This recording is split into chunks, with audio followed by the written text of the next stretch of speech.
కొత్త రాజకీయ party ప్రకటించారట junior NTR. షాక్లో ఉన్నారా చంద్రబాబు నాయుడు. అలాగే జూనియర్ ఎన్టీఆర్కి సంబంధించిన విషయం తెలిసి పవన్ కళ్యాణ్ కూడా షాక్ అయినట్టుగా తెలుస్తోంది. తెలుగుదేశం పార్టీని కాదని ఇప్పుడు జూనియర్ ఎన్టీఆర్ మరో కొత్త పార్టీని ప్రకటించారంటూ సోషల్ మీడియాలో వార్తలు గుప్పుమంటోంది.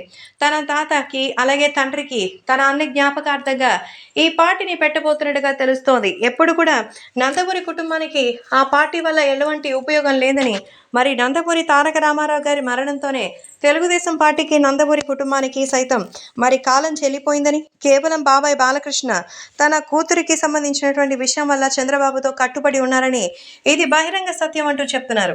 మరి ఇందులో నిజానిజాలు ఉన్నా, కాకపోతే జూనియర్ ఎన్టీఆర్ కొత్త పార్టీ పెట్టారు అనడం మాత్రం పూర్తిగా అవాస్తవం. ఎందుకంటే ఎన్టీఆర్ కావాలంటే తెలుగుదేశం పార్టీని చేజిక్కించుకోవచ్చు, కానీ ఎన్టీఆర్ రాజకీయంగా రావాలని అనుకోలేదు. తెలుగుదేశం పార్టీ గురించే కాదు, అసలు ఏ పార్టీలోకి ఆయన వెళ్ళాలనుకోలేదు.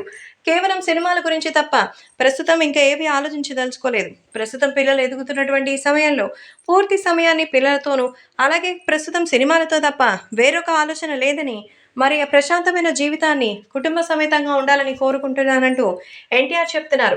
అంతే తప్ప తెలుగుదేశం పార్టీని కాదని, మరి మిగతా పార్టీలు వద్దని జూనియర్ ఎన్టీఆర్ కొత్త పార్టీ పెడతారనేది పూర్తిగా అవాస్తవం.